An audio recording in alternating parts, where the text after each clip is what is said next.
Durante la Guerra Fría, Europa Occidental se preparó para una invasión de la Unión Soviética, entrenando y armando a un ejército clandestino para luchar contra el ocupante. La invasión nunca se produjo, pero el ejército conocido como Stay Behind siempre estuvo ahí, preparado y ansioso por encontrar nuevas misiones inquietantes. El ejército secreto de la OTAN.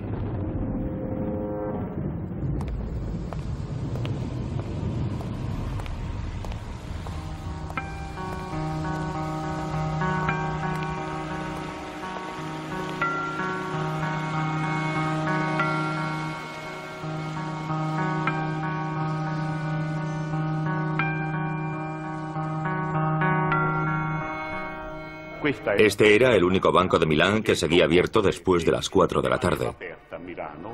Aquel día, a las 4:30, yo había firmado un contrato entre dos agricultores ancianos.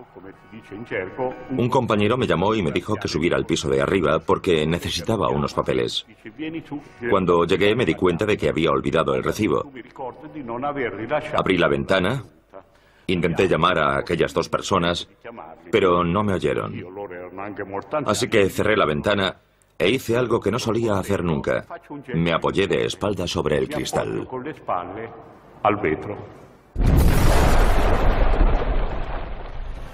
A las 4:37 de la tarde del 12 de diciembre de 1969, explotaba una bomba en la sucursal del Banco Nacional de la Agricultura en la Plaza Fontana de Milán.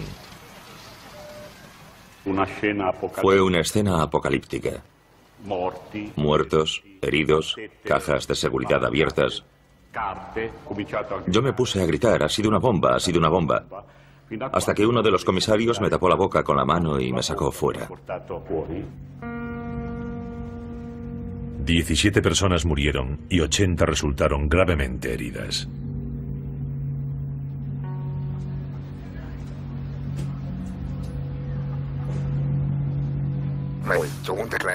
Mi hijo pequeño, Ignaz, volvió de su primer día de clase y me preguntó: «Papá, ¿podemos ir a la Oktoberfest?». Yo le contesté que sí, que iríamos. Se subieron al tren fantasma y mi hija, que era mayor que él, se bajó llorando. Así que su hermano le llamó Miedica. Después les compré un globo y ya nos volvíamos a casa cuando, cerca de la salida, de repente... La bomba que explotó en la Oktoberfest de Múnich el 26 de septiembre de 1980 mató a 13 personas y dejó más de 200 heridos. Cuando recuperé el conocimiento, empecé a buscar a mis hijos. Primero encontré al niño y le pregunté si estaba bien. Me contestó: «No es nada, papá, solo tengo un poco de frío». Así que me di la vuelta y caminé hasta donde estaba mi hija. Su cuerpo estaba destrozado, abierto.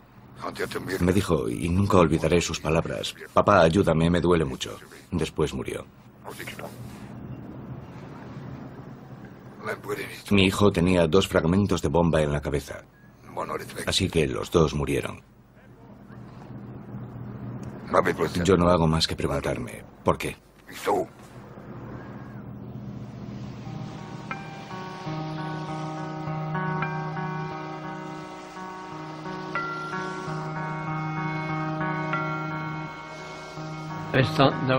La cena ya estaba lista y estábamos esperando a mi hija, a mi yerno y a sus 2 hijos. El sábado nos reuníamos toda la familia y de repente oí un tiroteo en el supermercado del Heis. Salimos corriendo a la terraza y mi mujer gritó: «Mis hijos, mis hijos». Le dije que se calmase. Fui a ver lo que pasaba. Las puertas del supermercado estaban abiertas de par en par y la gente intentaba salir. Yo quería entrar contracorriente, pero la gente me decía que no lo hiciera, que habían disparado sobre los clientes. Después me dijeron que habían matado a toda mi familia.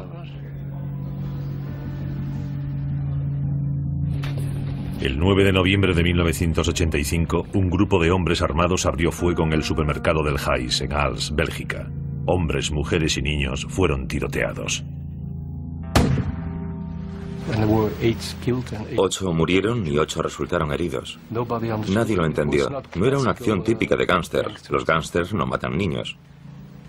Lo haces si te ordenan que lo hagas. Igual que máquinas. La masacre fue solo uno de los 16 asombrosos ataques similares perpetrados entre 1982 y 1985, que serían conocidos como masacres Brabant. En total, 28 personas murieron y 20 resultaron heridas. A día de hoy, los asesinos todavía no han sido identificados. René de White cree que alguien tiene mucho interés en que nunca lo sean. Si descubriésemos a los asesinos, probablemente también descubriríamos otras cosas. Durante un periodo de casi 15 años, Europa se vio sacudida por una serie de ataques terroristas. Las vidas de miles de personas cambiaron por completo. Pero a día de hoy, estas atrocidades siguen siendo un misterio. La bomba colocada en la Plaza Fontana de Milán fue uno de los peores ataques, pero 40 años después nadie ha sido condenado por este crimen.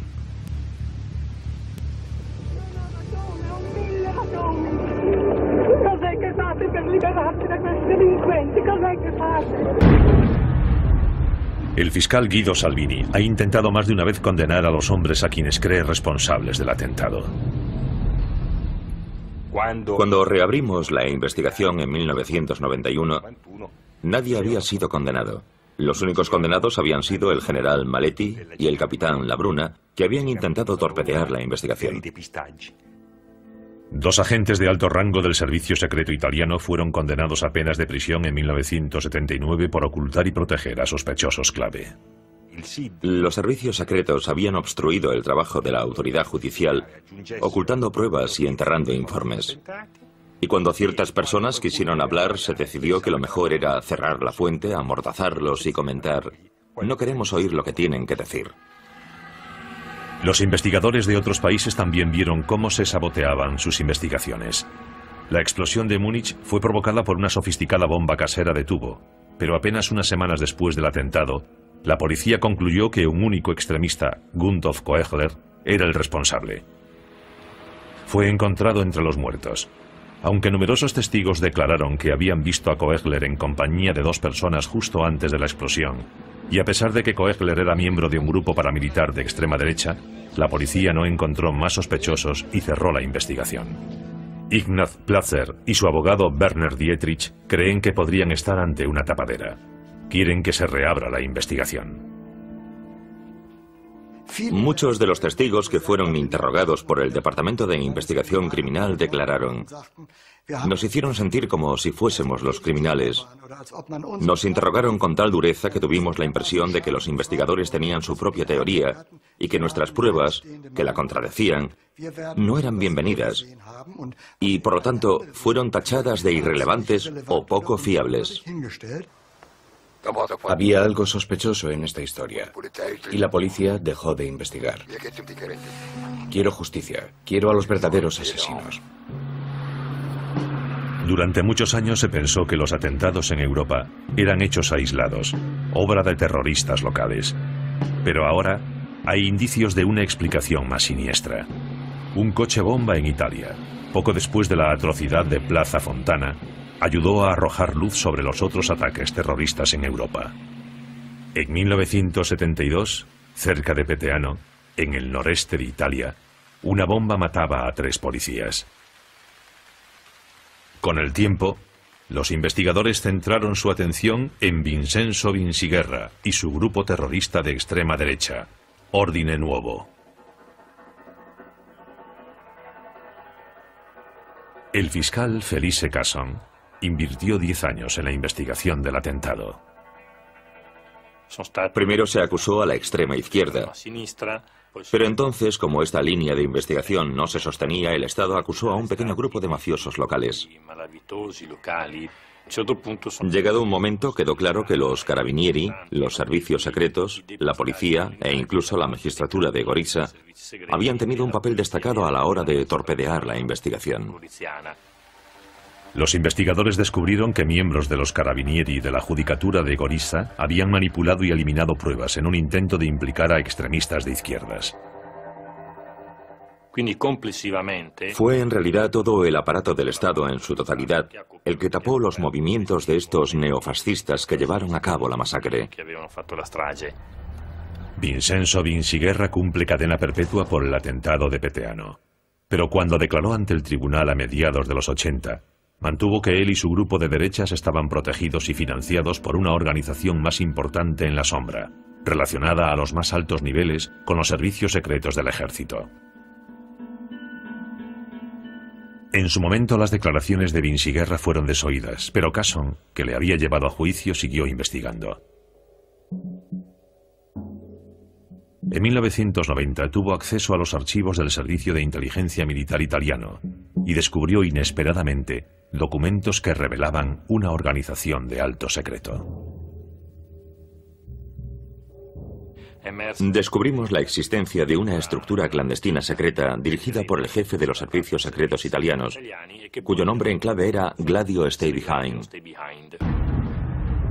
Casson descubrió documentos que relacionaban a esta fuerza misteriosa con la OTAN. El primer ministro italiano, Giulio Andreotti, se vio obligado a explicarlo en público, provocando un monumental escándalo en toda Europa. Admitió que esa organización secreta, Gladio, existía y reveló que formaba parte de una red mucho más amplia de ejércitos Stay Behind secretos, coordinados por la OTAN en toda Europa durante la Guerra Fría. Resultó que Gran Bretaña y los Estados Unidos habían entrenado y reclutado en secreto a civiles y militares en numerosos países de Europa. Su papel, según la versión oficial ofrecida por Andreotti, era formar un movimiento de resistencia en caso de una invasión soviética. El Stay Behind en Europa fue organizado por la OTAN. Se pretendía crear una organización que, en caso de una invasión soviética de Europa Occidental, tuviese en cierta medida una estructura. Una estructura que pudiese llevar a cabo operaciones clandestinas y mantener el contacto con las potencias occidentales.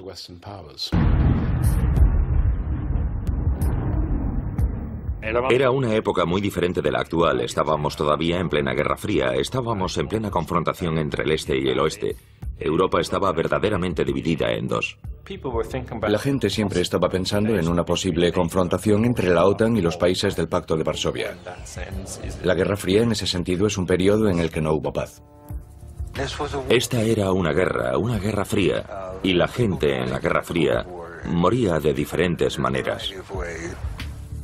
La conferencia de Yalta de 1945 había dividido al mundo en dos bloques. Aliados y soviéticos no se detendrían ante nada para mantener su influencia en sus respectivas esferas.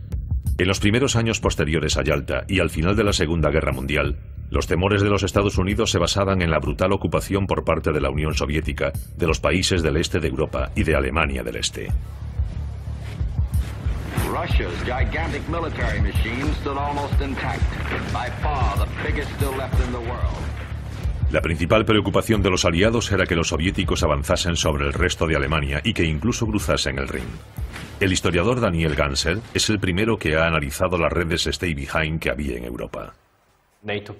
Los mandos de la OTAN sabían que la Unión Soviética tenía muchos recursos humanos en suelo europeo, de modo que podría llegar muy rápidamente al Atlántico.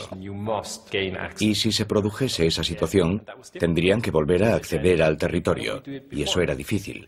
Así que se dijeron, ¿por qué no lo hacemos antes? Creamos escondites de armas, ponemos armas, munición y oro, todo lo necesario en esos escondites. Así tenemos a personas ya entrenadas y que ya se conocen, y podrían estar muy activas en caso de una invasión soviética. En términos generales, una organización, una vez creada, nombraría a individuos de confianza que serían reclutados para participar en el Stay Behind. Después, recibirían entrenamiento, y algunos irían a Inglaterra, a Fort Monckton, donde están las instalaciones de entrenamiento de las SAS, en las afueras de Gosport. Allí les enseñarían técnicas de espionaje, comunicaciones clandestinas, exfiltración, técnicas de infiltración, y aquellos que terminasen el curso volverían a sus actividades normales. Muy probablemente actuarían como reservistas. El concepto Stay Behind nació de la experiencia en la Segunda Guerra Mundial de la Ejecutiva de Operaciones Especiales, una rama del servicio secreto británico MI6. La ejecutiva de operaciones especiales tenía como función principal el sabotaje en Europa. Trabajaba con redes en Francia, Bélgica. Su intención era desbaratar las líneas alemanas de suministros, volar trenes, etc. Poco después del final de la guerra, estas mismas redes se volvieron contra los rusos. Los estadounidenses llegaron a finales de la década de 1940 con un montón de dinero. Tenían los recursos, tenían el equipo, podían superar al MI6 en todos los campos. We're going to send the men who can train them to fight that kind of war. And we have these men, experts in this kind of guerrilla warfare? You bet we have. Las investigaciones parlamentarias en Bélgica e Italia descubrirían posteriormente que las redes Stay Behind estaban dirigidas por los servicios secretos locales en estrecha cooperación con la CIA y el MI6 en más de 15 países europeos, entre ellos la neutral Suiza y Austria. En cada país, la red tenía su propio nombre: Gladio en Italia, SDRA8 en Bélgica. En Alemania se llamaba Überrollagenten. Los soldados de a pie de Gladio fueron reclutados en toda una variedad de frentes. No es posible estereotipar a las personas que participaron en Gladio, porque varían de país a país. El tipo de persona también varía dependiendo del terreno, de modo que podrían ser guardas forestales que trabajaban en las montañas o en los bosques, esquiadores, quién sabe, y en otros lugares eran claramente más urbanos. La mayoría estaban convencidos de que el comunismo era una amenaza, de modo que eran gentes de derechas, a veces de extrema derecha, pero también teníamos conservadores, católicos que solo querían defender a su país. Hombres como Franco Bortolomeoli, un técnico y paracaidista aficionado de Bolzano, en el norte de Italia. A principios de la década de los 60 yo tenía 19 años y simplemente por la aventura me apunté a un curso de paracaidismo. Un día el presidente de la asociación se me acercó y me dijo: si nuestro país fuese invadido por una potencia extranjera, ¿estarías dispuesto a hacer algo? Yo inmediatamente contesté que sí. Bien, ha sido aceptado. Pregunté: ¿aceptado por quién? Cuanto menos sepas, mejor. Nuestra función no era detener al Ejército Rojo porque no habríamos sido capaces de detener a nadie, sino ayudar a la gente que viniese a ayudarnos a entrar en territorio ocupado.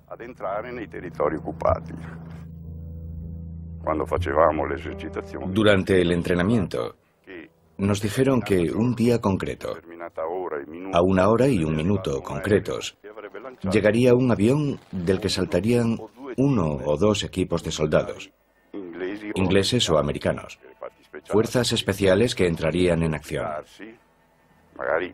La hipótesis era que tal vez tendrían que tomar un cuartel del ejército invasor. Al igual que en Italia, la red belga Stay Behind se entrenaba en secreto durante maniobras militares regulares. Jean-Claude Marlet era el comandante del cuartel de Bielsam. En los años 80, esta era la sede de las maniobras de entrenamiento anuales del ejército belga, denominadas Oesling. En las maniobras Oesling participaban efectivos de Bélgica, de Luxemburgo y de las fuerzas especiales estadounidenses destinadas en Alemania. De modo que había efectivos tradicionales, pero también secretos, efectivos ocultos, efectivos con motivaciones y técnicas extremadamente confidenciales. Eran unas maniobras prácticamente secretas. Sin embargo, se realizaban dentro de actividades absolutamente regulares. Pero lo que ocurría durante las maniobras era otra cosa.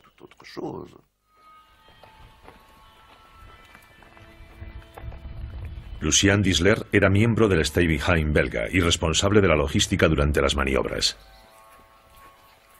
Yo era un patriota y anticomunista convencido. Yo estuve con quien me lo pidió. No sé si fue el Ministerio de Defensa quien me lo pidió, o si fue la OTAN, o si fueron simplemente los estadounidenses. No es mi problema.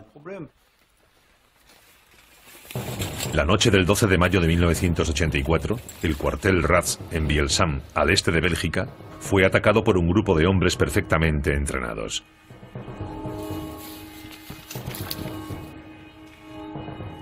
Un centinela fue abatido por el fuego de las ametralladoras y se robaron centenares de armas. El ataque al arsenal de Bielsam Fue un ejercicio de entrenamiento. Son ejercicios al límite, para crear la situación más realista posible, para poner a prueba la resistencia y capacidad de los soldados. Son ejercicios extremos, pero ejercicios, al fin y al cabo. El oficial de guardia estaba aquí, vigilando este bloque, y entonces se acercó hasta aquí. En ese momento, el otro salió desde esa esquina y le disparó con una ametralladora. El oficial cayó al suelo gravemente herido. Desde aquel día siempre había pensado que el ataque había sido un error de las maniobras, un accidente. Pero entonces, años después, me encontré cara a cara con el oficial al que habían disparado. Y me dijo, no es verdad, no fue así. Me dispararon para detenerme. Yo me tiré al suelo y fingí que estaba muerto. Entonces el tirador se acercó a mí e intentó matarme con una ráfaga de ametralladora. En ese momento me di cuenta de que no había sido un accidente, sino un intento de asesinato. Milagrosamente el guardia sobrevivió. Tras el ataque, los ejércitos belga y estadounidense negaron cualquier tipo de participación. Las autoridades sospechaban que Lucien Disler había tomado parte en el ataque, algo que él niega. No puedo decir que sé quién ha disparado. Si lo supiese, no estoy seguro de si lo diría. Porque tengo 70 años, pero quiero vivir algunos más. Es sencillo, no quiero aparecer muerto, colgado de un árbol, como un amigo mío en el sur de Francia. Sé las técnicas que utiliza esta gente. Jean-Claude Marler cree que el asalto a Vielsalm y la acción en el supermercado de Brabant podrían estar relacionados. Mucho antes de mí ha habido altos magistrados, policías serios e investigadores que han encontrado semejanzas entre el asalto a Vielsalm y los asesinatos de Brabant. Yo he analizado minuciosamente la forma en que intentaron matar al centinela de Vielsalm y cómo murieron algunas de las víctimas de Brabant. Se trata de asesinos extremadamente lúcidos, perfectamente organizados, fríos, con un modus operandi totalmente militar.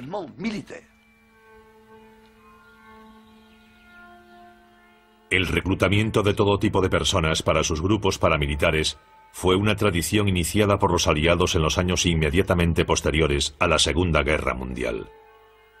Se habían tomado muy en serio el viejo dicho, el enemigo de mi enemigo es mi amigo, y habían alistado a destacados nazis para la causa antisoviética. Uno de ellos, el maestro del espionaje de la SS, Reinhard Hellen, se convertiría en el fundador del primer servicio secreto alemán tras la guerra, que posteriormente supervisaría la red Stay Behind del país. En los primeros años de la Guerra Fría nadie hizo más que Hellen para alimentar los temores estadounidenses de una creciente amenaza soviética. El presidente Truman destinó millones a toda una batería de operaciones secretas y programas de inteligencia contra la amenaza comunista. La Ley de Seguridad Nacional de los Estados Unidos de 1947 proporcionó la cobertura legal para las acciones secretas de los Estados Unidos bajo el epígrafe de guerra no ortodoxa. La estrategia se perfiló con detalle en la Directiva 10/2 del Consejo de Seguridad Nacional e influiría enormemente en el modus operandi de los servicios secretos. La NSC 10/2 dice que se usarán todos los medios, incluida la formación de ejércitos secretos, incluida la manipulación de la población con miedo o propaganda, y que deberá invertirse una gran cantidad de dinero para hacerlo. El golpe de Estado comunista en Checoslovaquia, el bloqueo de Berlín y el estallido de la guerra en Corea contribuyeron a alimentar los temores estadounidenses de una invasión soviética de Europa. Las sospechas crecían a ambos lados del telón de acero. Tras la fachada oficial de la OTAN, crecía el deseo de organizar y establecer una red de ejércitos Stay Behind secretos en Europa Occidental. ¿Qué hacían las redes Stay Behind mientras esperaban la invasión rusa? Pues entrenar y participar en la política local. Y ahí es donde vemos el impacto más importante y más dañino de estas organizaciones Stay Behind en los países de Europa Occidental. En los años de posguerra, los partidos comunistas de Europa Occidental experimentaron un enorme aumento de popularidad. Su relación con sus camaradas soviéticos era muy preocupante. En aquella época, Peter Schischel dirigía la oficina de la CIA en Berlín.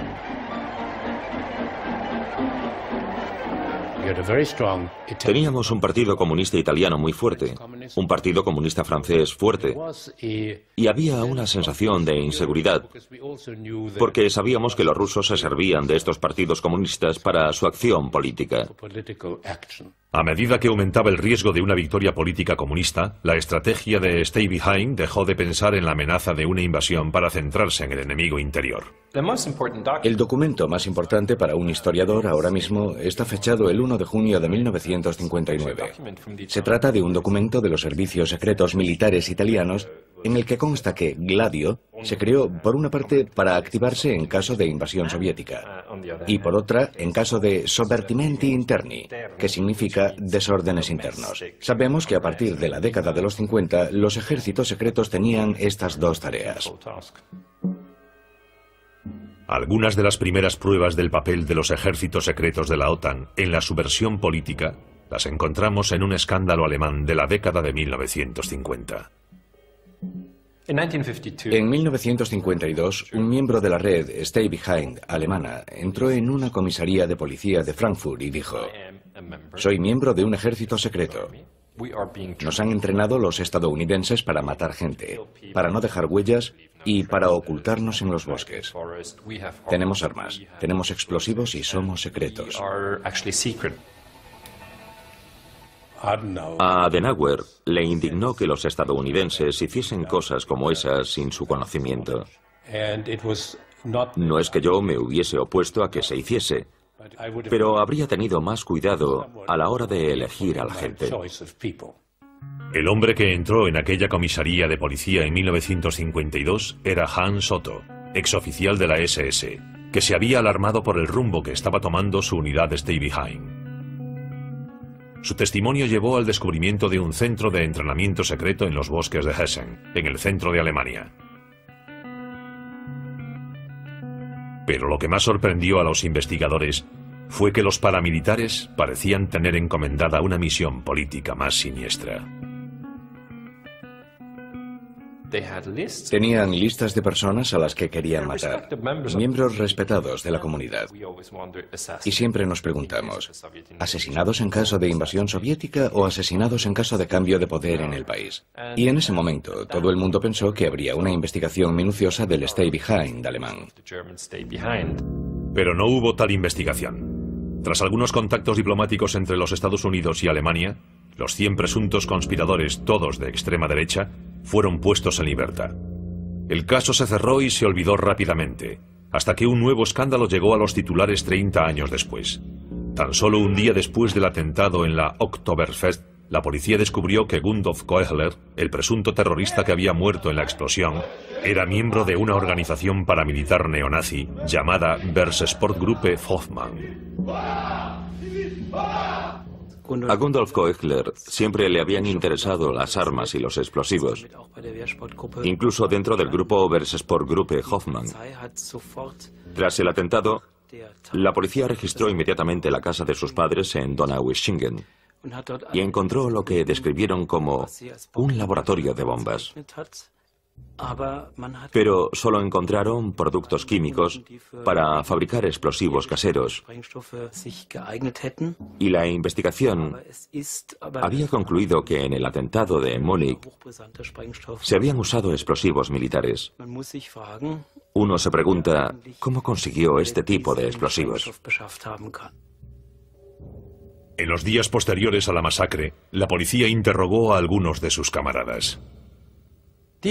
Y esta gente, durante el interrogatorio, declaró: "Conseguimos nuestras armas y explosivos a través de otro extremista de derechas. Su nombre es Heinz Lemke". Y lo curioso es que nunca lo investigaron.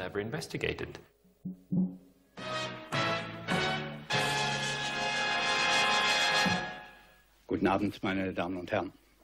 Das Ausmaß der von Rechtsextremisten angelegten Waffenlager in der Lüneburger Heide ist größer als bisher angenommen wurde. Un año después del atentado de la Oktoberfest de Múnich en 1981 en los bosques de Lüneburg, en el norte de Alemania, Unos excursionistas encontraban por casualidad un enorme arsenal que pertenecía al guarda forestal Heinz Lemke. Lemke era un activista de derechas con amplios contactos con el mundo neonazi alemán. El Servicio Secreto de Alemania del Este, la Stasi, había indicado la localización exacta de los transmisores usados por los grupos Steibenheim de Alemania Occidental. Uno de ellos fue encontrado en Lüneburg, muy cerca de la casa de Lemke y de los lugares donde se encontraron las armas. Escondites de armas como esos formaban parte de una estrategia europea, eso está claro. Y si se llegase a investigar cómo había hecho Lemke todo aquello, ¿hasta qué punto tenía armas y explosivos a su disposición? ¿Y hasta qué punto eran similares o idénticos a los explosivos usados en el atentado de la Oktoberfest? La investigación habría dado resultados. Tras su detención, Lemke informó a los investigadores de la existencia de 30 escondites más de armas. Dijo que estaba dispuesto a dar los nombres de sus jefes, pero antes de que pudiese testificar, apareció muerto, colgado del techo de su celda. Su muerte establece una conexión escalofriante con los asesinatos de Brabant, en Bélgica. Allí las pruebas también apuntan a una conexión con una organización paramilitar. El comisario de policía, Eddie Vos, ha investigado durante varios años los asesinatos de Brabant. Descubrimos que había un modus operandi concreto y que cada persona tenía un papel en la acción.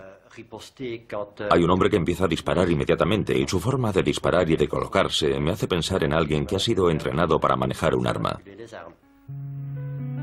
Un informe del Parlamento belga de 1990 concluyó que los asesinos tenían que haber sido miembros o exmiembros de las fuerzas de seguridad, extremistas de derechas que disfrutaban de un alto nivel de protección.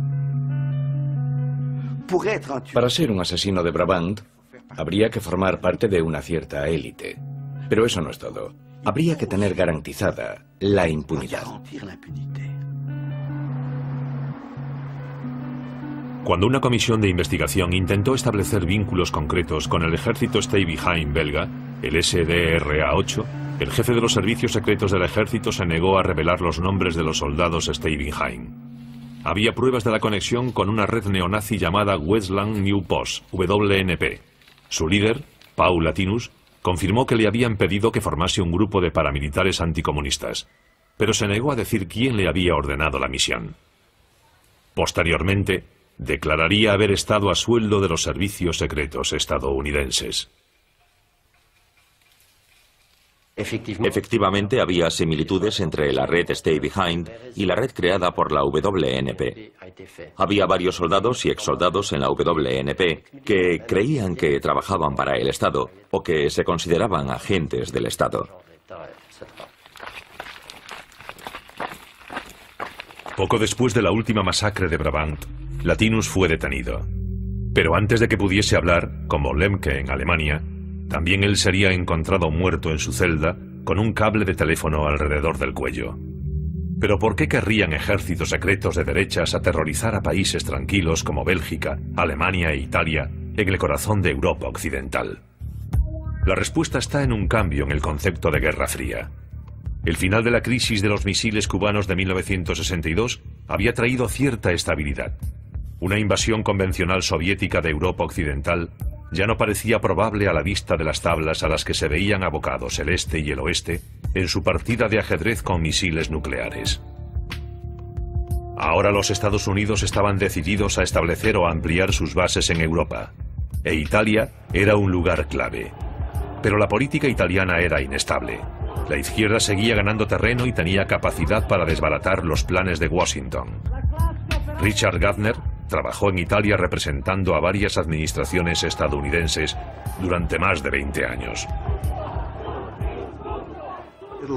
Italia era un elemento clave en el flanco sur de la OTAN.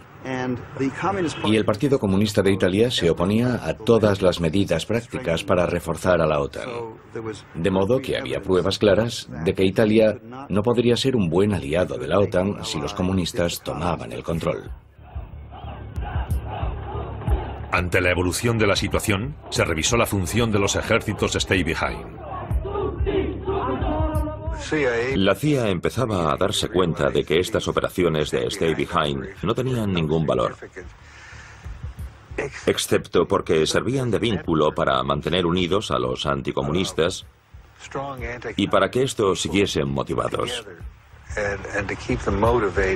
Era casi como un club, una organización fraternal. En 1965, en un lujoso hotel de Roma, se reunían lo más granado de la derecha italiana y los servicios secretos. Esta reunión, conocida como Instituto Polio, cambiaría radicalmente la sociedad italiana.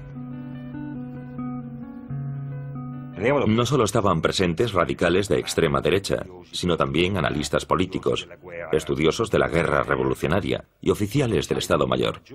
De modo que había un amplio espectro de pensamiento que creía que había que tomar una acción preventiva contra el comunismo con todos los medios disponibles.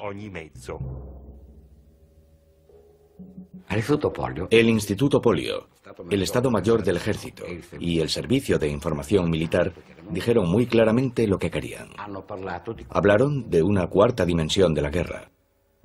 La cuarta dimensión de la guerra, que llega tras la primera fase de la guerra terrestre, la segunda fase de la naval y la tercera fase de la aérea.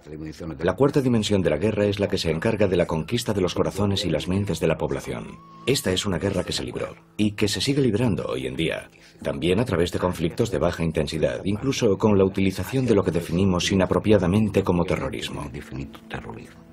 Varios grupos diferentes fueron convocados a tomar parte activa en esta cuarta fase y en la lucha contra el comunismo.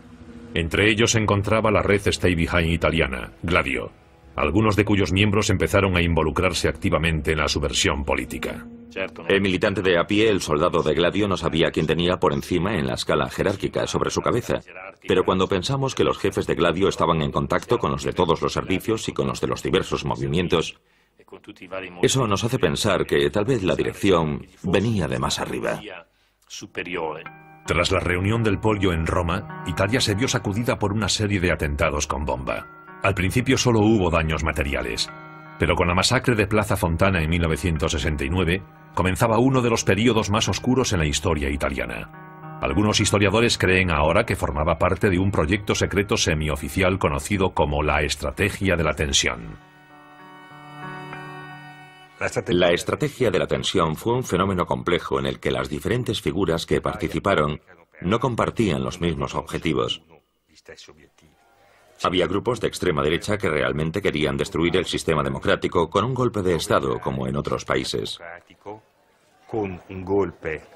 A su lado, por supuesto, estaba la mayor parte de los jefes militares, una parte de los servicios secretos y de las fuerzas conservadoras en general, que usaban a este primer grupo, pero que, en vez de apuntarse a un golpe de Estado propiamente dicho, lo hacían a una estabilización de las instituciones.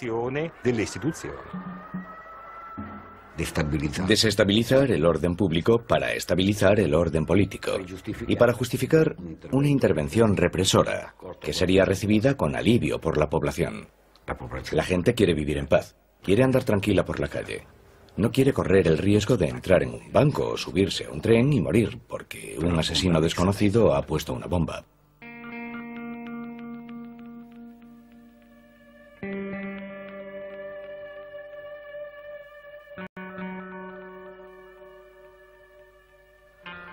En Bélgica, el comisario de policía Eddie Vos ha llegado a una conclusión similar sobre el papel central del miedo generado por los atentados. Aquí en Bélgica teníamos soldados en casi todos los aparcamientos de las grandes superficies. Hacíamos la compra con francotiradores en el tejado. La gente tenía miedo de hacer la compra, auténtico terror.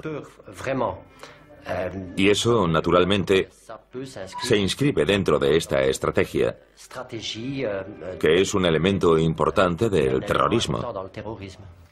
Bélgica tenía miedo. Una vez que el miedo atenaza a la población, puedes convencerla de que haga cualquier cosa. Los asesinatos en la Bélgica de 1980 tuvieron lugar en una época de inestabilidad política. Decenas de miles de manifestantes se habían lanzado a la calle para protestar contra los planes de los Estados Unidos de instalar nuevos cohetes nucleares en suelo belga. Fue un periodo bastante turbulento en Bélgica debido a la instalación de aquellos misiles. Hubo centenares de miles de personas que salieron a la calle y aquello no gustó a todo el mundo. La gente se dio cuenta de que Bélgica era un poco el cajón desastre de la OTAN. Y teníamos que demostrarle al gran hermano americano que éramos gente seria.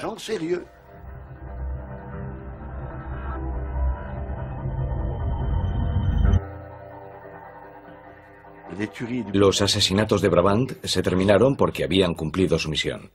El shock emocional fue suficiente para que el Estado belga saliese de su estado de letargo y se reforzase. Es así. En Alemania, la bomba de la Oktoberfest también explotó en un momento crucial. El canciller del Partido Socialdemócrata, Helmut Schmidt, era considerado por algunos demasiado débil para hacer frente al terrorismo de extrema izquierda de la facción del Ejército Rojo y a los movimientos antinucleares que estaban surgiendo. Según la prensa, elementos del servicio secreto estaban decididos a llevar a un hombre de la línea dura, Franz Josef Strauss, al poder. Los investigadores creen que la Stay Behind usó la estrategia de la tensión para desacreditar a la izquierda y animar a la población, acobardada por el terrorismo, a entregar el poder a gobiernos centristas fiables en Europa Occidental, pero no en Gran Bretaña. Los servicios secretos del Reino Unido son una organización independiente y no pueden participar en política partidista. Hay muchas personas que trabajan en los servicios secretos y que son de izquierdas. Y me imagino que su participación con la derecha ha sido simplemente para penetrar en las organizaciones políticas. Los servicios de seguridad no tienen órdenes y que yo sepa nunca han saboteado organizaciones políticas. La interferencia de los servicios secretos extranjeros en la política europea tal vez sea difícil de demostrar, pero hay pruebas de su existencia en la investigación de Plaza Fontana. El descubrimiento tal vez más interesante que hicimos durante la investigación fue la relación entre las células de Ordine Nuovo, que operaban sobre todo en el Véneto, y las bases estadounidenses situadas en esa región. Visité nuestra base en Roma en septiembre-octubre de 1969 y el jefe de la base me dijo que tenía algunos problemas con inteligencia naval porque querían llevar a cabo algunas operaciones en territorio italiano, operaciones clandestinas, y parecía enfadado. Me dijo, les he dicho que no me importa que hagan sus operaciones, siempre que no interfieran con el trabajo de la CIA. Durante la investigación del atentado de Plaza Fontana, el fiscal Guido Salvini demostró la participación de Carlo Di Giglio, terrorista de la organización paramilitar de extrema derecha Ordine Nuovo e informador de la inteligencia naval de los Estados Unidos. Di Giglio era un militante de Ordine Nuovo que se ocupaba del aspecto logístico. Era un gran experto en armas y un personaje central. Este hombre frecuentaba las bases de los Estados Unidos, como la de Verona, dado que formaba parte de la red de informadores de los Estados Unidos. Les informaba sobre sus actividades y también recibía instrucciones de ellos. Así que era una especie de agente doble y todo esto nos lo contó con grandísimo lujo de detalles. Cuando se habla de Carlo Di Giglio y del papel que pudo haber tenido en el atentado de Plaza Fontana, hay que describirlo con propiedad. No como un fascista, sino como un agente de los servicios secretos, hijo de un agente de los servicios secretos. Y fueron los servicios secretos los que le impusieron que trabajase con la derecha.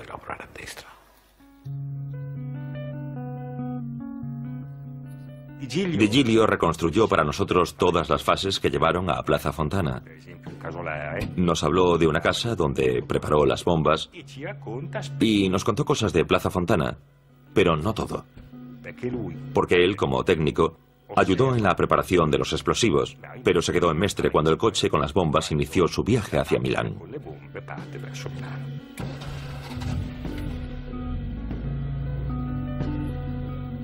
Plaza Fontana se concibió con el propósito de permitir al presidente de la República y al gobierno en ejercicio proclamar el estado de emergencia. Era un golpe de estado institucional. En 1969 el mecanismo parecía perfecto.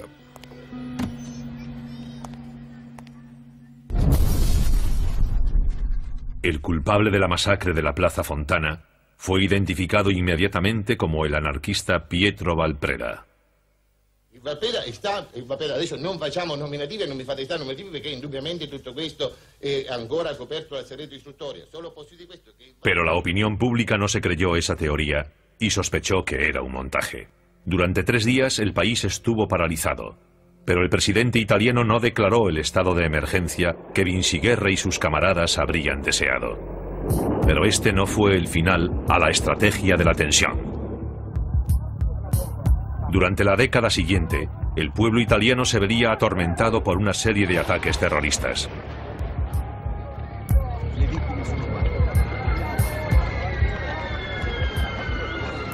El clímax llegó con el atentado en la estación de Bolonia, que dejó 85 muertos y más de 200 heridos. Estos sucesos han llevado al terrorista Vinciguerra a creer que los grupos de ultraderecha, como el suyo propio, estaban manipulados por el Estado. Cuando me opongo al discurso que dice que la serie de masacres que se produjeron en Italia fueron cosa de fascistas, lo hago porque sé que todos esos atentados fueron perpetrados por hombres que trabajaban para el aparato del Estado.